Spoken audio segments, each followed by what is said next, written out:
इस बीच एक और बड़ी खबर, कोरोमंडल हादसे पर TV9 पर एक और बड़ा इन्वेस्टिगेशन। दोनों ट्रेनें आपस में नहीं टकराई थी।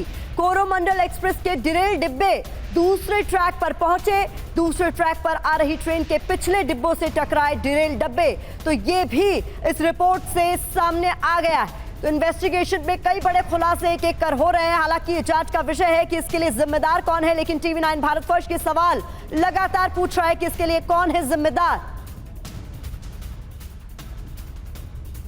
तो ये दर्दनाक हादसा आखिरकार कैसे हुआ, ये समझाने के लिए हमने अपने स्टूडियो में एक डेमो तैयार किया है। हादसे की बारीकियों को समझाने के लिए एक एक्सपर्ट पैनल भी हमारे साथ मौजूद है। आइए सीधे चलते हैं डेमो सेंटर में। तो हमारे डेमो सेंटर में सुमेरा मौजूद है एक्सपर्ट पैनल के साथ। सुमेरा, आपके साथ जो एक्सपर्ट्स मौजूद हैं, जरा उनका भी रुख कीजिए और बताइए आज किस तरीके से अपने स्टूडियो की मदद से हम समझाने वाले हैं कि आखिरकार ये हादसा कैसे हुआ। जी हाँ, हमारे साथ खास मेहमान मौजूद हैं। हमारे साथ रविंद्र गुप्ता जी मौजूद हैं जो DG सेफ्टी हैं इंडियन रेलवेज। हमारे साथ राजेश अग्रवाल जी मौजूद हैं, head of rolling stock as railway board member in Indian Railway. लेकिन हमारा जो ये डेमो सेंटर है प्रतिमा, ये बहुत अहमियत रखता है क्योंकि हमने एग्जैक्टली कोशिश की है कि हम रेप्लिकेट करें जहां पर यह हादसा हुआ, ठीक उसे बताने की कोशिश करें कि दरअसल ये हादसा किस तरह से हुआ। जो शुरुआती रिपोर्ट हमारे पास आई है, जो शुरुआती रिपोर्ट सामने रखी गई है, जिसमें तमाम 1-2 नहीं 8 से 9 रेलवे के बड़े अधिकारी सब मौजूद थे, उन्होंने जो रिपोर्ट सामने रखी उसके आधार पर हमने ये डेमो सेंटर तैयार किया है। और ये डेमो सेंटर जो बताता है वो मैं शुरुआती तौर पर बताती हूँ और फिर हमारे जो एक्सपर्ट्स हैं प्रतिमा, उनसे समझने की कोशिश करेंगे। तो दरअसल देखिए, ये देखिए, ये अप लाइन है और ये डाउन लाइन है, ये हम समझाएंगे। ये डेमो है और इसके जरिए आपको पूरी तरह से, अगर आप ये देखते रहेंगे, TV9 भारतवर्ष के साथ बने रहिए, हम आपको एक एक बारीकी बताएंगे और आपको दरअसल समझ आएगा पूरी तरह से कि ये हादसा कैसे हुआ है। बिल्कुल, देखिए इस पर हम आए उससे पहले कुछ बारीकियां आपके सामने रखना बहुत जरूरी हो जाता है। डेमो भी करके आपको दिखाएंगे, लेकिन कुछ ग्राफिक्स और हमने आपके लिए तैयार किए, हाईटेक ग्राफिक्स के जरिए आपको दिखाते हैं कि पूरा हादसा आखिरकार हुआ कैसे है। तो इसको समझाते हैं आपको। ये देखिए, ये आप ग्राफिक्स की मदद से देख रहे हैं कि किस तरीके से आपको एक मेन लाइन नजर आ रही है, फिर आपको यहाँ पर दूसरी लाइन भी नजर आ रही है, 2 ट्रेनें ऑपोजिट डायरेक्शन में जाती हुई नजर आ रही है। लेकिन जो कोरोमंडल है, जिसे मेन लाइन पर जाने का सिग्नल मिला था, वो चली जाती है लूप लाइन में, जो वहां पर ऑलरेडी मौजूद मालगाड़ी से टकराती है डिरेल होने के बाद। और उसके बाद दूसरी तरफ से आ रही ट्रेन के जो पिछले डिब्बे हैं, वो पहले से जिस तरीके से डिरेल हो चुके थे कोरोमंडल के डिब्बे, उससे टकरा जाते हैं और ये बड़ा हादसा पेश होता है, जिसमें अब तक 261 लोगों की मौत की पुष्टि हो चुकी है और करीब सुमेरा 1000 लोग घायल बताए जा रहे हैं। जी हाँ, इतना बड़ा हादसा। और ये जो अभी हमने आपको ग्राफिक्स के जरिए दिखाया, जो हमने आपको एनिमेशन के जरिए दिखाया, उसी का एग्जैक्टली एक डेमो हमने यहाँ पर तैयार किया है। हमारे साथ खास मेहमान मौजूद हैं जो हमें एक्सपर्ट ओपिनियन देंगे इस हादसे पर। लेकिन एग्जैक्टली जो प्रतिमा आपने अभी दिखाया है, जिस तरह का हमने रिक्रिएशन किया, किस तरह से यह हादसा हुआ, उसी का ये डेमो है। हम अपने दर्शकों को भी समझाएंगे दरअसल इस डेमो के जरिए कि यह हादसा किस तरह से हुआ, जो शुरुआती जांच हमारे पास रिपोर्ट आई है उसके मुताबिक सर, और फिर उस पर आपका एक्सपर्ट ओपिनियन लेंगे कि दरअसल ये कैसे हुआ है। तो देखिए, ये अप लाइन है और ये डाउन लाइन है। ठीक इसी तरह से एक लाइन अप लाइन थी, ये मेन लाइन थी, ये डाउन लाइन थी। इस पर कोरोमंडल एक्सप्रेस आगे बढ़ रही थी और देखिए ये सिग्नल है।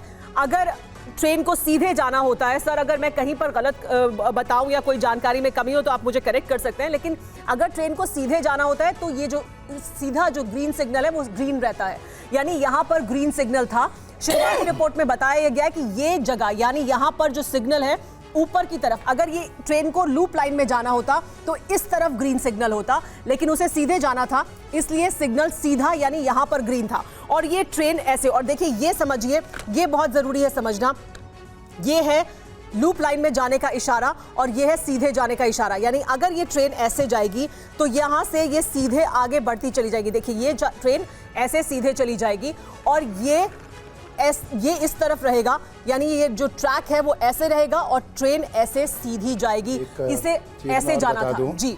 इसका जो पिछला सिग्नल है जी, उसी से ड्राइवर को पता लग जाता है कि उसको सीधे जाना है। और जो रिपोर्ट है वो ये बता रही है कि पिछला सिग्नल ग्रीन था, उसको सीधे जाने के लिए सिग्नल दिया गया था। जो शुरुआती रिपोर्ट हमारे सामने आई है, जिसमें कि जो रेलवे के तमाम बड़े अधिकारी हैं उन्होंने रिपोर्ट सामने रखी है, तो जो सिग्नल था वो सीधे जाने के लिए था। ट्रैक ऐसे होना चाहिए था, यानी ट्रैक का मूवमेंट ऐसे होना चाहिए था, ऐसे नहीं, ऐसे होना चाहिए था और ये सीधे चली जाती और कोई हादसा नहीं होता। लेकिन दरअसल क्या हुआ है ये समझिए, ये सिग्नल सीधा है लेकिन ट्रैक ऐसे था, यानी ये ट्रैक इधर ना होकर इस ओर था और ये ट्रेन जब यहां पर पहुंची है तो इस ओर मुड़ गई है। और यहां जैसे ही ये मुड़ी, ड्राइवर को एहसास हुआ कि ट्रैक गलत है, वो गलत ट्रैक पर जा रहा है। लेकिन ये भी जांच के दौरान अभी शुरुआती तौर पर हमें पता लगा है कि ट्रेन अपनी फुल स्पीड में थी, यानी 128 किलोमीटर प्रति घंटे के स्पीड पर ट्रेन चल रही थी। यहां पर पहले से मालगाड़ी मौजूद थी लूप लाइन में जो थी, और यहां पर हादसा हुआ। ये ट्रेन जाकर इसके ऊपर चढ़ गई, यहां पर ये बड़ा हादसा हुआ। दरअसल इस तरह से हुआ हादसा। लेकिन सर, हम जो आपसे समझना चाहते हैं वो ये कि सिग्नल अगर सीधे जाने का था तो ट्रैक ऐसे क्यों था, ये क्यों? और आप इसमें ये भी ऐड कीजिएगा, क्योंकि आपकी तरफ से कहा गया कि ये भी बताता है कि इसकी स्पीड इस तरीके से थी कि ड्राइवर को भी इस बात का अंदेशा था कि उसे सीधे ही जाना था, क्योंकि अगर उसे मुड़ने का आइडिया होता तो स्पीड इतनी तेज होती ही नहीं। लेकिन स्पीड तेज थी, ड्राइवर सीधे जाना था। जैसे ही यहां पर मुड़ा, ड्राइवर को यह एहसास हुआ कि उसके पास सिग्नल सीधे जाने का है, लेकिन ट्रैक ऐसे है, गाड़ी ऐसे मुड़ती है। सर, ये कौन सी कंडीशंस होती हैं जब इस तरह की घटना हो सकती है? अगर मैं एक एक कर सर आपसे जानूं कि क्या बड़ी वजह, मुख्य वजह हो सकती है कि ऐसा क्यों हुआ? टेक्निकल फॉल्ट है, ह्यूमन एरर है, दरअसल क्या हुआ है यहाँ? देखिए, दरअसल फाइनली क्या हुआ, ये इसके लिए तो काफ़ी डिटेल्ड इन्वेस्टिगेशन लगती है और एक्सपर्ट्स जो हैं वो फील्ड में देख रहे हैं जी। लेकिन इसमें, इस एक्सीडेंट में एक बड़ी खास चीज़ है कि अप्रोचिंग गाड़ी को, जिसको हम कहते हैं रन थ्रू सिग्नल्स मिले हुए थे, उसको इस स्टेशन पर रुकना नहीं था और वो जानता था सीधी लाइन पे वो आगे निकल जाएगा जी। और इसी तरह जो दूसरी वाली डाउन लाइन है उसके ऊपर भी एक गाड़ी आ रही थी, वो भी रन थ्रू जा रही थी। तो ये दोनों गाड़ी साइमल्टेनियसली रन थ्रू कर रही थी इस टाइम स्लॉट के भीतर जी। इस स्टेशन से।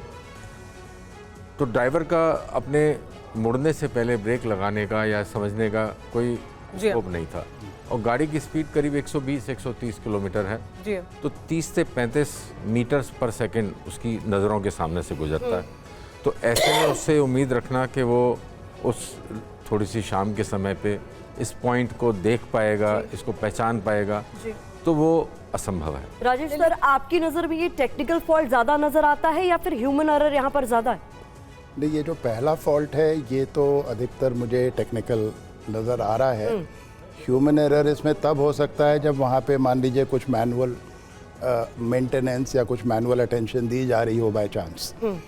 तो इसमें ये देखना ज़रूरी होगा कि जो इसकी प्रीवियस ट्रेन जो थी, जो इस पोर्शन से गई थी जी। उसका क्या कंडीशन थी, वो सीधी निकल गई या नहीं निकल गई। तो ये पॉइंट जिसने मैल फंक्शन किया है फॉर एनी रीज़न, ये इसी कंडीशन में, इस केस में मैल फंक्शन किया है या पहले से?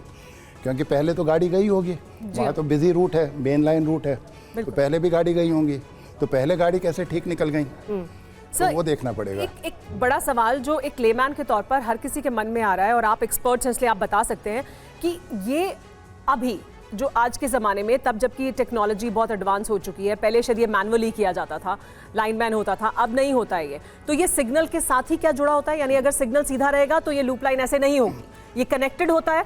और ये अगर कनेक्टेड नहीं काम कर रहा है तो कहाँ पर गड़बड़ है? तो मैं आपको समझा देता हूँ। हमारा जो स्टेशन मास्टर होता है उसके पास एक टेबल पे इसी तरह का एक पैनल होता है जी। उसमें ये जैसे आपने ग्राफिक्स के ज़रिए दिखा रही हैं, इसी तरह की लाइनें बनी होती हैं, ठीक है ना। अब स्टेशन मास्टर को डिसाइड करना है कि मैं कोरोमंडल को मेन लाइन पे लूँगा, तो वो मेन लाइन को छुएगा और जहाँ से कोरोमंडल आ रही है उसको छुएगा, तो ये सीधी चली जाएगी ऐसे। और जब वो उसको छुएगा तो सिस्टम ऑटोमेटिकली चेक करेगा कि कोई कॉन्फ्लिक्ट तो नहीं है। ओके। ये गाड़ी को मैं अलाउ कर सकता हूँ।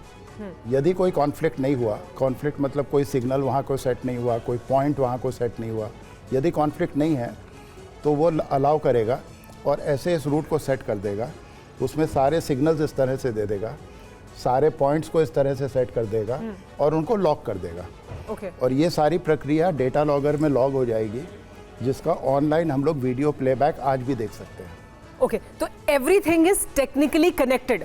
अगर ये ग्रीन सिग्नल है तो सिस्टम में लॉक हो जाएगा इसके गुजरने से पहले कि यहाँ सब ग्रीन होगा, ये भी ऐसे ही होगा, यानी ताकि ये सीधी जा सके। अगर ऐसा नहीं हुआ है तो टेक्निकल स्तर पर तो जरूर कहीं ना कहीं कोई गड़बड़ हुई है और वो देखा जा सकता है सिस्टम में वापस।